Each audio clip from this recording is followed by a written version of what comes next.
Gawe apa saiki pinter tapi akhlake elek kan gitu. Gawe apa akhlake apik tapi tidak tepat waktu.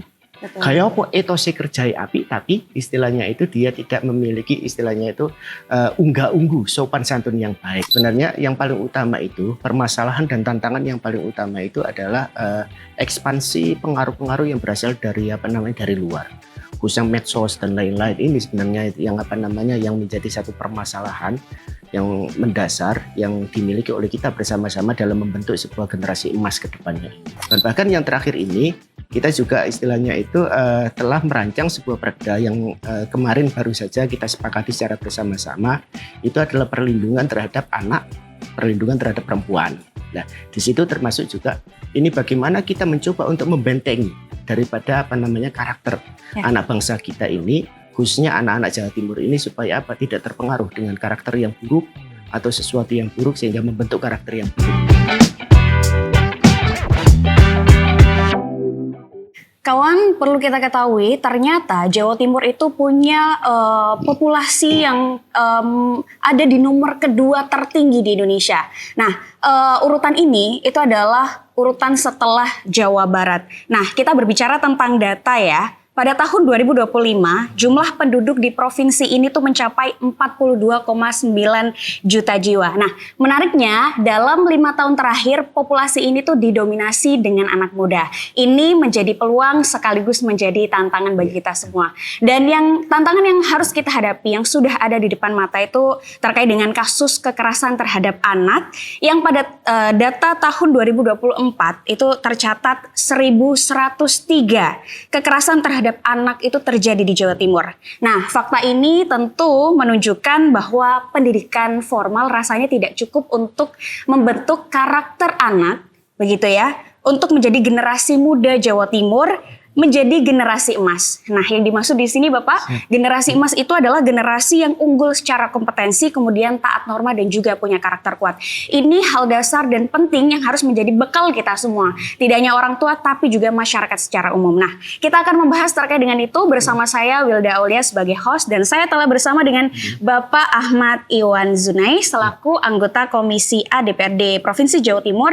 Ini dari fraksi Nasdem dari Dapil 13 Kabupaten Gresik dan juga Lamongan. Bapak selamat datang di Suara Surabaya. Ini baru pertama Pak, sebelumnya udah pernah ke Surabaya Pak? Di SS baru kali ini. Baru kali ini ya Bapak. Nah, tadi kita sudah, tadi saya juga sudah menyampaikan data dan juga fenomena yang terjadi saat ini. Nah, kalau dari pandangan Bapak sendiri, seberapa urgensi Pak pendidikan karakter untuk anak di Jawa Timur? Iya, terima kasih Mbak Aul. Kita panggil Mbak Aul ya. Betul. Terkait masalah karakter ini, memang sebenarnya ini yang sesuatu yang substantif, tetapi sering sekali kita itu melupakan. Banyak sekali kalau kita melihat fenomena pada lembaga-lembaga pendidikan itu hanya berorientasi untuk bagaimanakah memperkuat dan memperdalam daripada kompetensi keilmuan semata, tetapi dilupakan masalah karakter, gitu kan. Nah, padahal hakikatnya keilmuan itu atau kepandaian itu tidak akan mampu menjadi sebuah istilahnya itu motor penggerak kepada pribadi untuk menjadi yang lebih baik apabila memang tidak didasari dengan karakter yang kuat.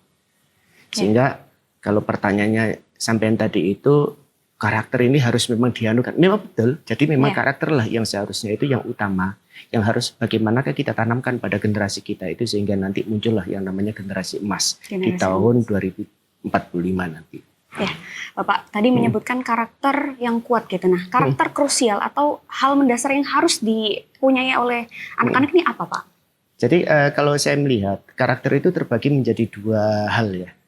Yang pertama itu adalah karakter kinerja. Yang kedua itu adalah karakter akhlak. Karakter kinerja itu etos kerja, disiplin, tempat waktu. Itu adalah karakter kinerja. Nah, sedangkan ada lagi yang namanya itu karakter akhlak. Karakter akhlak itu ya semacam kejujuran, kemudian berbudi pekerti yang baik, itu semuanya. Tidak ada kita itu istilahnya kalau wong Jawa, orang Surabaya bilang itu gawe apa, gitu kan?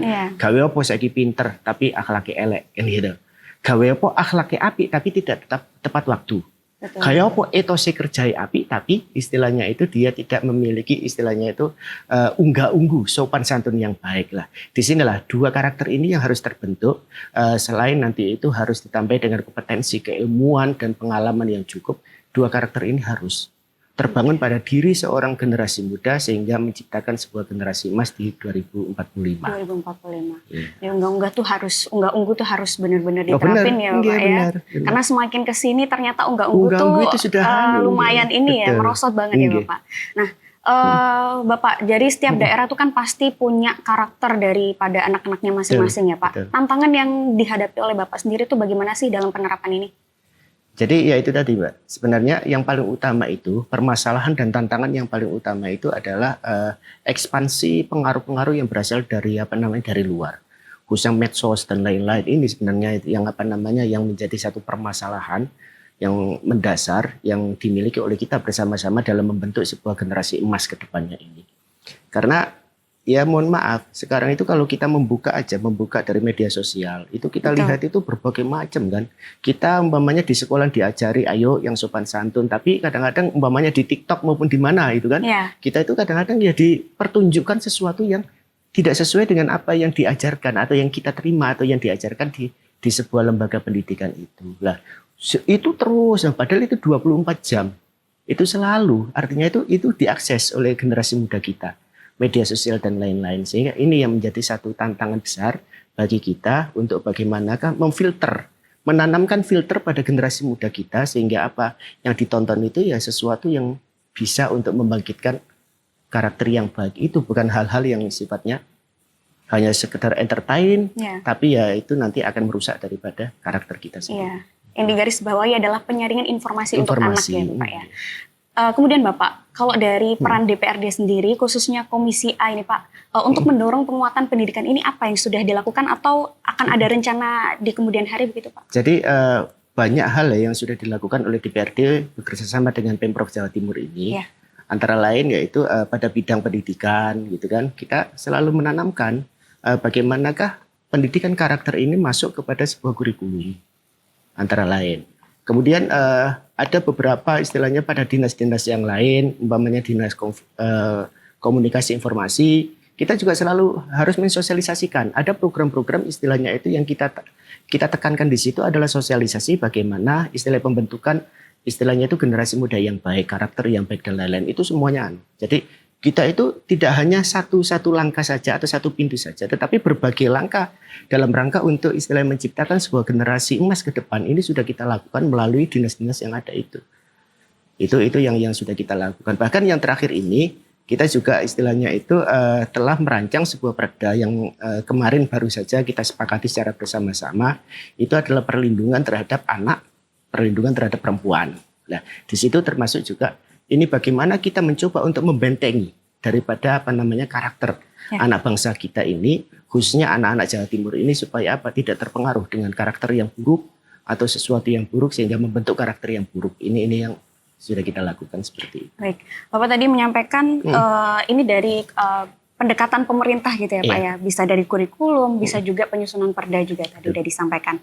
Kemudian Pak, kalau dari ranah orang tua sendiri, antara sekolah dengan orang tua ini kan kadang kurang sinkron ya Bapak. Betul, Yang saya maksud betul. di sini adalah banyak sekali ketika anak itu diberikan punishment, diberikan hukuman dari sekolah, itu ternyata penangkapan orang tua itu berbeda. Betul. Ada yang memang memaklumi itu karena memang selayaknya anaknya mendapatkan hukuman, tapi ada juga yang ternyata itu sebagai sebuah kekerasan Bapak. Betul, Nah Bapak sebagai mungkin selain dari pemerintah adalah orang tua juga. Jadi memang ada sebuah pergeseran gitu. Ya. Kalau dulu itu kita waktu zaman sekolah itu kita dimarahin guru, dia dijewer lah sama guru. Kita lapor kepada orang tua kita. Kita justru malah ditambahin itu. Kalau hanya guru jewernya cuman telinga kiri, kita ditambahin telinga kanan kita dijewer kan gitu kan.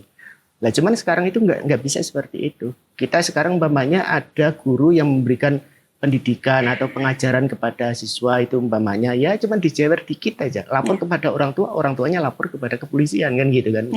Nah ini sebuah dilema. Padahal satu sisi pendidikan itu tidak akan mungkin berhasil apabila tidak ada kolaborasi antara tiga pihak. Yang satu itu adalah lembaga pendidikan, yang kedua itu adalah keluarga, dan yang ketiga itu adalah masyarakat.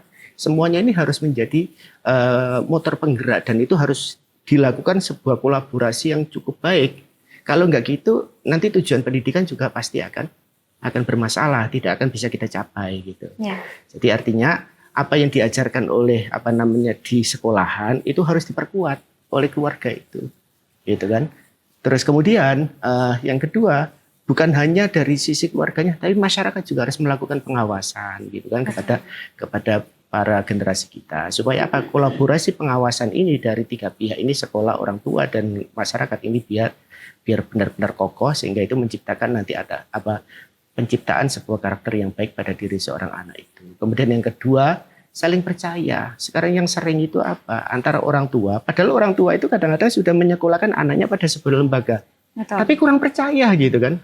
Lah, apa buktinya kurang percaya? Ya itu tadi, kadang-kadang itu yaitu ada kesalahan dikit aja yang dilakukan lembaga, umpamanya itu tidak didahulukan komunikasi dan diskusi, tapi langsung dimasukkan kepada ranah hukum dan lain-lain lah. Padahal semuanya itu akan baik apabila ayo diskusi bareng, kolaborasi diperkuat, kemudian nanti akan menciptakan sebuah langkah strategis yang kita lakukan secara bersama-sama. Oke, baik. Berarti di sini di mana guru itu juga harus selain pendekatan dengan anak juga harus ada komunikasi dengan orang tua. Harus. Karena saat ini itu seperti ini Pak, baik perempuan maupun laki-laki itu sibuk dengan pekerjaan bisa jadi ya, sehingga komunikasi dengan guru itu juga kurang dilakukan. Baik Pak. Kemudian Pak, pemanfaatan era digital ini, saat ini kan anak tuh sangat, tadi udah disampaikan juga, sangat dekat dengan gadget gitu. Bagaimana pemanfaatan era digital ini dengan pendidikan karakter Pak? Ya tentunya itu tadi, sebenarnya yang paling utama itu tidak ada salahnya sih, tidak ada jeleknya itu yang namanya gadget maupun istilahnya itu media sosial. Enggak. Semuanya itu kembali kepada diri kita masing-masing. Artinya itu apa? Yang harus dilakukan, ya ini khususnya di keluarga orang tua gitu ya, terus kemudian sekolahan, adalah bagaimanakah kita menanamkan sebuah karakter pada diri seorang anak itu sehingga anak itu punya filter pribadi. Betul. Kita yang sering itu, yang kecolongan, kalau kita bilang itu kecolongan, itu apa? Kita tidak istilahnya itu tidak menanamkan kepada filter pribadi itu kepada seorang anak. Tapi kita cekoi aja sekali lagi masalah ilmu gitu kan. Atau kita hanya melarang aja gitu. Ojo, jangan gitu kan. Oh itu media sosial itu merusak dan lain-lain. Padahal enggak, ada sisi positifnya yang juga banyak gitu di gadget itu. Nah tinggal itu tadi sebenarnya. Anak itu kalau seandainya punya filter yang kuat pada pribadinya, nanti yang akan dibuka juga sesuatu yang manfaat gitu kan. Nah itulah sebenarnya makanya di antara salah satu keistimewaan era teknologi ini itu adalah apa? Untuk lebih pintar dan lebih baik, anak sekarang itu lebih punya potensi sebenarnya. Dibanding dengan zaman dulu ya kan? Karena apa? Karena kita kalau kepingin istilahnya itu mengetahui sesuatu aja, kalau dulu itu harus lari ke perpustakaan, harus nunggu koran. Nunggu koran. Sekarang enggak, kita butuh informasi apapun kita buka di gadget itu langsung sekarang itu bisa kita mengetahui itu. Lah, yang penting saat ini terkait masalah media sosial itu adalah yaitu tadi, adalah bagaimanakah kita bersama-sama menanamkan daripada filter pribadi sehingga gadget ini benar-benar itu digunakan untuk sesuatu hal yang sifatnya positif, bukan kepada sesuatu yang negatif. Yang bahkan anak tuh bisa membatasi sendiri begitu. Betul, ya Pak ya. Jadi selain ada arahan, ada larangan juga, disertakan juga alasannya kenapa tidak boleh seperti itu. Ini yang mungkin tidak banyak orang tua yang mempraktekkan seperti ini ya Pak ya. Jadi yang sering itu gitu kan. Kita itu kadang-kadang lupa juga, kadang-kadang kita itu hanya melarang kepada anak, tapi anak itu nggak tahu. Saya ngapain? Saya kenapa dilarang itu kan padahal anak-anak itu sebenarnya kalau kita melarang sesuatu itu sebaiknya juga kita kasih alasannya kepada anak tersebut. Kamu itu nggak boleh gini karena apa? Karena biar nggak gini gitu kan. Kamu itu harus begini supaya apa? Supaya kamu itu beginilah. Sehingga anak itu dilatih bagaimana dia itu mampu berpikir secara kritis, mampu berpikir secara evaluatif gitu. Kalau seandainya anak nggak dibiasakan seperti itu, kalau kalau orang Jawa itu dipenging itu dilarang terus, itu anak itu pasti akan menjadi anak yang pemberontak. Betul. Tapi kalau seandainya diiyain terus, itu anak pasti juga akan menjadi anak pasti akan menjadi anak yang manja. Lah, sehingga di sini anak dari kecil itu juga harus diberikan pembelajaran bagaimanakah istilahnya itu melihat sesuatu, kemudian mengevaluasi sesuatu, mengkritisi sesuatu. Karena apa? Karena kritis terhadap sesuatu itu merupakan modal awal anak itu bagaimana mampu untuk mengembangkan pikirannya untuk masa depannya. Baik.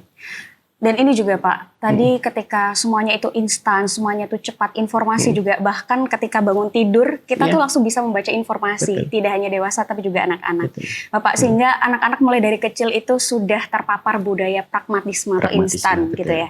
Nah itu bagaimana Pak, untuk mungkin anak-anak yang sudah terjebak dalam hal tersebut? Ya tentunya di situ butuh ya kolaborasi dan istilah kerjasama secara bersama-sama. Sekarang itu jujur harus kita akui bahwa kadang-kadang anak kita itu juga seperti itu ya.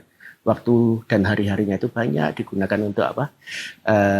Melihat gadget, menikmati gadget, sudah lupa lagi dengan istilahnya itu main-main dengan temennya kan gitu kan. Itu sebuah permasalahan. Nah tentunya ini menjadi PR kita secara bersama-sama. Artinya bagaimanakah kita itu minimal paling tidak itu ayo berupaya untuk mengurangi ketergantungan anak-anak kita itu terhadap gadget. Karena apa? Ini bahaya. Bukan hanya dari sekedar pembentukan karakter maupun keilmuan semata maupun apa namanya budaya-budaya itu, tapi ada juga kesehatan di sini. Anak itu semakin banyak gadget juga matanya pasti akan terpengaruh kesehatannya dan lain-lainnya seperti itu. Lah, di sini harus ada. Lah, siapa yang sekarang yang bertanggung jawab? Tentunya yang bertanggung jawab itu ya seperti apa namanya orang tua. Kemudian kita selaku saudara, apabila kita melihat adik kita maupun keponakan kita maupun apa, ayo kita bareng-bareng. Terus masyarakat juga seperti itu. Wabil khusus adalah lembaga pendidikan, gitu kan, yang diserai orang tua untuk bagaimana membimbing dan mendidik putra putrinya itu. Jadi pembatasan penggunaan sekaligus yang didasari dengan pemahaman penguatan filter kepada diri masing-masing anak itu sebenarnya yang paling utama sebenarnya. Hal dasar yang harus dimiliki setiap anak. Bapak, tadi kan Bapak dari Dapil 13 ya Pak, dari Gresik dan Lamongan. Itu karakternya kan desa ya Pak ya. Apakah ada program khusus pembinaan untuk desa ataupun daerah terpencil Pak? Kalau pembinaan khusus terkait masalah apa ini pertanyaannya? Artinya pembinaan untuk kepada generasi muda tadi. Generasi muda. Ya sebenarnya kalau secara spesifik tidak ada ya, tidak ada. Tetapi secara umum program yang dimiliki oleh Pemprov, bagaimana pembentukan karakter anak, bagaimana pembentukan karakter masyarakat ini banyak dari dinas-dinas itu yang sudah melaksanakan. Ya tadi umpamanya kalau seandainya di Bages Bangpol mungkin ada sosialisasi bagaimanakah masyarakat ini, anak muda ini terhindar dari bahaya narkoba. Yang informasi Diskominfo umpamanya itu nanti akan punya program terkait bagaimanakah istilahnya itu menjadi manusia unggul ibaratnya seperti itu. Terus kemudian pendidikan itu banyak. Jadi lintas sektor itu sebenarnya kita sudah selalu berupaya untuk itu. Tapi ya sementara ini masih tatarannya itu adalah sosialisasi dan istilah mengajak. Mengajak. Tapi kalau seandainya anak itu tidak terlibat pada pidana dan lain-lain ya hanya sebatas itu toh. Tapi kalau seandainya naudzubillah umpamanya kok sampai kepada narkoba ya tentunya APH melalui PPA itu kan di perlindungan anak itu sudah mulai Saya menggarisbawahi sosialisasi Pak. Ini rawan banget bagi masyarakat juga yang kayak ketika ada banyak sosialisasi, workshop dan lain sebagainya, banyak yang mengatakan itu semua adalah sebatas teori gitu Pak. Teori betul. Iya, nah agar tidak hanya sebatas teori, itu praktiknya aksinya itu seperti apa begitu? Jadi sebenarnya teori ini itu menarik sebenarnya. Jadi kalau kita melihatnya, kalau saya secara pribadi Mbak ya, itu melihatnya itu banyak sekali itu dari kegiatan-kegiatan sosialisasi ataupun kurikulum-kurikulum yang ada di lembaga-lembaga pendidikan. Ini yang perlu untuk mendapatkan pencermatan kita secara bersama-sama dan evaluasi. Karena menurut saya itu ada yang sedikit miss di sini dan ini selalu saya sampaikan di mana-mana. Khususnya adalah terkait masalah kurikulum. Kita sering sekali itu melupakan bahwa karakter ini adalah yang utama gitu. Itu sering sekali. Makanya sering saya menyampaikan itu apa yang sudah dipesankan sama Allah dalam Al-Quran itu. Ada itu sebenarnya. Itu saya senang dengan ayat itu karena ini bagi saya itu merupakan sebuah kunci bagaimanakah kita membentuk sebuah kurikulum pendidikan yang baik. Jadi Allah itu menyampaikan, jadi Allah menyuruh Rasulullah untuk menyampaikan risalah kepada umat manusia. Itu dengan cara bagaimana dan apa materi yang harus disampaikan gitu. Yang pertama itu apa? Yatslu alaihim ayatihi. Masalah keimanan. Gitu. Bukan masalah ilmu. Bukan masalah karakter apa namanya sosialisasi dengan teman-teman yang lain tidak. Tetapi yang pertama itu apa? Yarsulu alim ayati, keimanan. Idealisme. Itu ya harusnya ditanamkan betul. Itu pada diri manusia yang pertama. Lah karena apa? Karena memang benar sebuah keimanan itu nanti akan membawa apa ya? Rasa besar hatinya orang gitu. Apalagi sekarang itu zaman sudah nggak karu-karuan, kita sering apa namanya stres dan lain-lain. Kalau kita nggak punya keyakinan pada yang sana, itu nanti akan gampang terombang-ambing. Nah kemudian yang kedua itu apa? Gak cukup kita hanya iman, percaya saja kepada Allah, iman kepada Allah itu gak cukup. Yang kedua itu apa? Wa yuzakihim. Di sini adalah akhlak. Toto kromo, jere wong Jawa unggah unggu, bagaimana menghormati orang, bagaimana lah ini toto kromo. Itu yang diajarkan oleh Rasulullah. Dan itu seharusnya ya harus kita adopsi kurikulum seperti itu. Dan yang ketiga baru apa? Ilmu. Gitu kan? Wa yu'allimuhumul kitabah. Iman, wa yuzakihim akhlak, wa yu'allimuhumul kitabah. Itu adalah ilmu. Lah, di sinilah Mbak tadi yang sampai sebutkan tadi sering sekali hal teori gitu kan. Karena yang diajarkan itu langsung melompat. Seharusnya kan dasarnya dulu step by stepnya. Ini enggak, sering sekali sosialisasi itu langsung melompat kepada keilmuan. Sehingga apa rasanya itu kering gitu kan. Enggak punya roh gitu. Karena ada yang kosong. Ada yang kosong. Lah di sini mungkin perlu adanya evaluasi terhadap apa namanya sosialisasi itu materinya dan lain-lain maupun di pendidikan. Ayo kurikulum juga kita evaluasi kembali agar mengikuti step by stepnya. Ini nggak bisa diloncati, nggak bisa. Iya. Keimanan, akhlak, baru ilmu. Baru setelah itu adalah pengalaman. Oke. Nah, Pak, agar apa yang dilakukan itu tidak terjadi kekosongan gitu. Pelibatan guru itu kan juga penting ya Pak. Apalagi guru itu menjadi role model. Digugu dan ditiru begitu ya Pak. Nah, itu apa sih yang harus dilakukan sebagai seorang guru gitu Pak? Kalau menurut saya Mbak, jadi tidak mungkin sebuah pendidikan itu akan berhasil ketika guru tidak yang pertama kali memberikan contoh. Ya. Itu. Makanya dalam Islam itu ada dua dakwah, sistem dakwah. Itu ud'u ila sabili rabbika bil hikmah. Yang pertama itu kalau kita mau berdakwah, menyampaikan sesuatu, itu yang pertama kali adalah bil hikmah, yaitu dengan hikmah. Apa hikmah itu? Itu adalah dakwatul bil hal. Apa dakwatul bil hal itu? Diri kita dulu gitu. Kalau guru ya berarti guru itu ayo jadilah seorang contoh yang baik.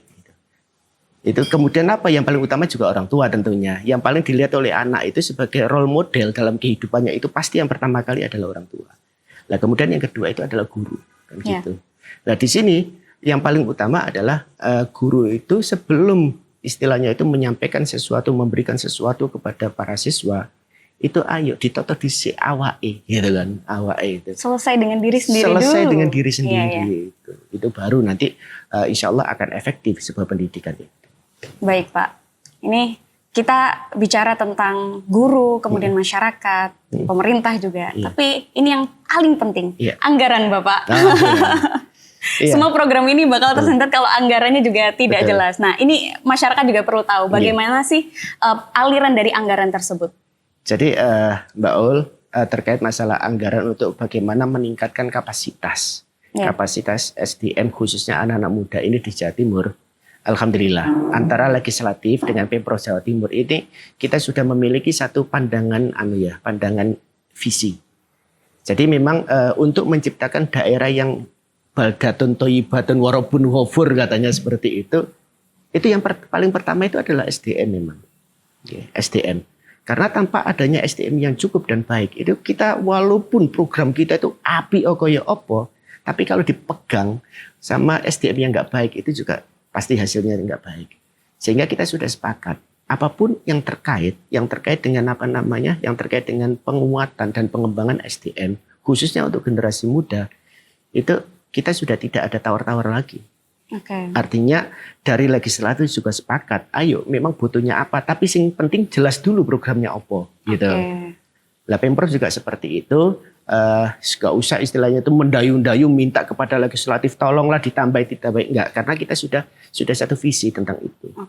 SDM Jawa Timur ke depan harus baik. Dengan cara bagaimana ya kita bikin program yang baik. Program akan jalan dengan baik apabila ada anggaran yang baik. Tapi tentunya ya semuanya itu kita sesuaikan. Kita sesuaikan dengan kemampuan keuangan daerah kita. Ya kita tahulah pada sekarang itu ada efisiensi, ada pengurangan TKD dan lain-lain. Tapi prioritas untuk bagaimana membangun SDM yang cukup dan baik untuk masyarakat Jawa Timur ini itu sudah kita tidak ada masalah lah itu. Jadi itu jalan terus antara legislatif sama eksekutif itu sudah satu visi tentang itu. Ya tinggal kita bagaimana sekarang itu meng-create daripada program-program yang benar-benar efektif. Gitu aja. Bapak, apakah saya bisa menarasikan kalau program ini merupakan atau pendidikan karakter ini adalah program prioritas Bapak? Ya saya rasa prioritas iya. Saya rasa prioritas itu iya karena apa? Ini merupakan sebuah program utamanya gubernur kan. Ya. Gubernur kan ada program itu istilahnya itu kesolehan. Jadi kita itu ada indeks kesolehan masyarakat itu ada. Termasuk di sini adalah yang dinilai itu adalah karakternya. Jadi indeks kesolehan dan alhamdulillah indeks kesolehan daripada masyarakat Jawa Timur ini kalau kita lihat dari hasil BPS yang menyebutkan itu alhamdulillah. Jadi setiap tahun itu ada peningkatan gitu. Walaupun gempuran daripada dari luar dan macam-macam itu begitu kencangnya, tetapi indeks kesolehan masyarakat Jawa Timur ini alhamdulillah. Tapi ini tentunya juga perlu istilahnya itu kerja kolaborasi kita bersama-sama. Kerja kolaborasi. Yang ditekankan adalah orang tua. Kemudian sebagai orang tua mungkin sosialisasi pertama ya Pak. Betul, ya. Kemudian guru dan juga pemerintah. Begitu. Iya. Pak, ini mungkin terakhir ya Pak ya. Siap. Bisa disampaikan ajakan untuk anak muda ini Pak. Bagaimana sih agar mereka tuh sadar bahwasanya tidak hanya pintar. Tidak hanya nilai matematika aja yang 100 begitu ya Pak ya. Tapi akhlak itu menjadi nomor 1. Silakan Bapak. Jadi untuk teman-teman nih generasi muda Gen Z lah, khususnya Gen Z Jawa Timur, ayo ada satu hal yang perlu untuk kita sadari secara bersama-sama. Ada istilah orang Jawa dulu dan ini bisa untuk menjadi pegangan kita. Pinter itu nggak cukup, tapi yang penting adalah apa yang paling utama pinter tapi sekaligus benar. Tidak ada fungsi, tidak ada gunanya kita itu pinter tapi nggak benar. Mendingan kita benar walaupun kita kurang pintar. Tetapi harapan kita semuanya harus membangun sebuah generasi muda ini untuk Jawa Timur ke depan agar lebih baik. Ayo kita bersama-sama berkolaborasi untuk membuat sebuah program maupun secara bersama-sama dalam membentuk masyarakat Indonesia Jawa Timur ini khususnya generasi mudanya adalah generasi yang pintar sekaligus juga benar. Benar di sini adalah kuat di dalam karakternya. Ya, baik. Tadi Bapak bilang program, kemudian apa yang dinarasikan itu pendidikan yang berkarakter gitu. Nah, apabila Pak, pada tahun 2045 ini benar-benar terjadi, apa sih yang akan dilakukan Bapak untuk menjaga agar ini bisa sustain, bisa berkelanjutan atau bisa meningkat menjadi lebih baik Pak? Ya kalau umpamanya apa yang saya lakukan pada 2045 nanti saya nggak tahu Mbak ya. Atau di masa depan begitu. Usia kita belum tentu sampai ke situ ya. Tapi kalau di masa depan apabila harapan ini benar-benar terjadi begitu Pak.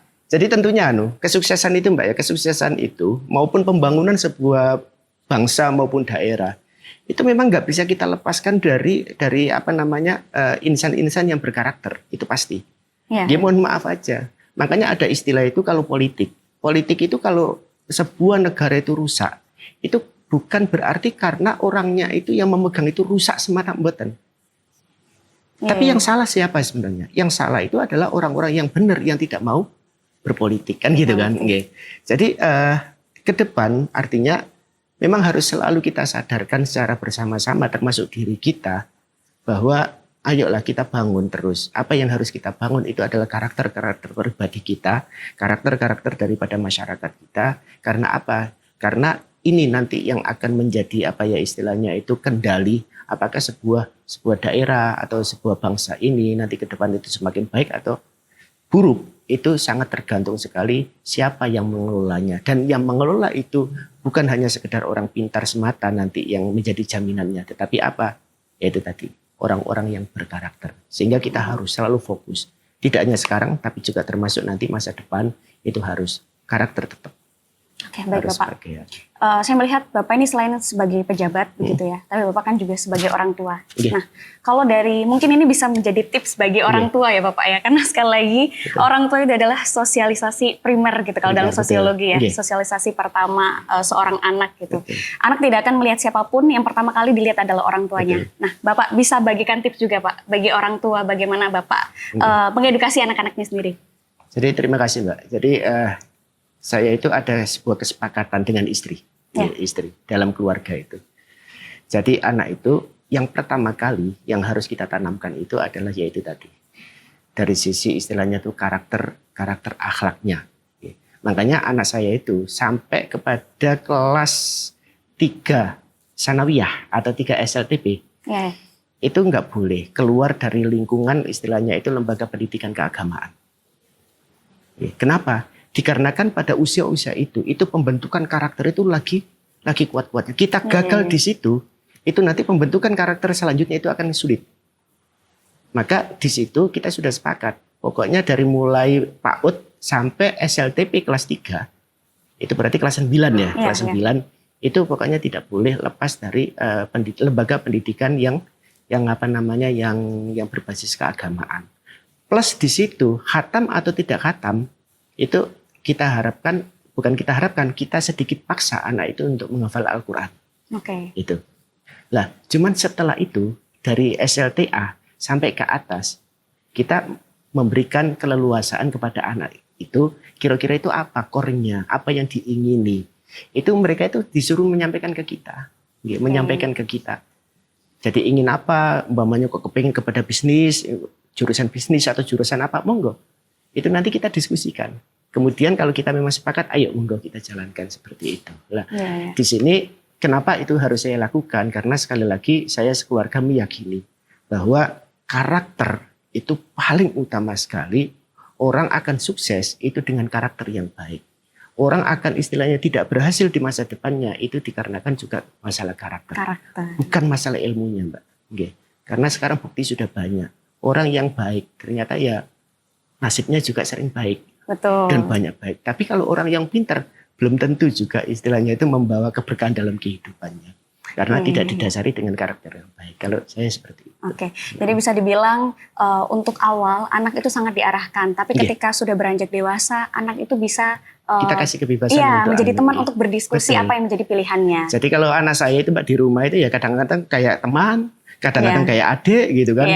Jadi ibunya itu sering kadang-kadang itu kalau di rumah digojlokin sama anak-anaknya itu kayak teman gitu. Tapi kalau lagi waktu-waktu tertentu ya kita memposisikan sebagai guru, kadang kita memposisikan sebagai orang tua gitu. Jadi kita lihat anunya. Betul. Bentuk-bentuk interaksi seperti ini juga bisa disebut ini pendidikan non formal ya Pak ya. Tidak hanya yang duduk di kelas kemudian mendengarkan guru. Nah, hal-hal atau pendidikan yang non formal kayak gini tuh juga ternyata penting banget. Penting. Pak. Dan di keluarga itu anak itu butuh dikasih ruang untuk berani untuk mengungkapkan perasaannya dan pikirannya. Anak jangan dikekang dalam hal itu. Baik, Bapak tidak terasa ya Pak ya, obrolan kita sudah banyak sekali, kita sudah membahas terkait dengan pendidikan karakter itu sangat penting. Nah, terima kasih saya ucapkan kepada Bapak Iwan gitu ya, atas wawasan, kemudian pemikiran yang luar biasa berharga hari ini. Dan apa yang kita sampaikan tadi ada yang jelas, terasa jelas begitu Pak, bahwasanya Indonesia atau Jawa Timur ini tidak hanya butuh anak yang pintar, tapi juga anak yang punya bekal karakter yang kuat, begitu. Pintar dan benar. Pintar dan benar, begitu. Nah, itu tadi kawan episode kali ini tidak terasa ya Bapak ya. Nah, episode berikutnya tonton terus di YouTube Suara Surabaya. Saya Wilda Aulia sebagai host pamit undur diri dan sampai jumpa.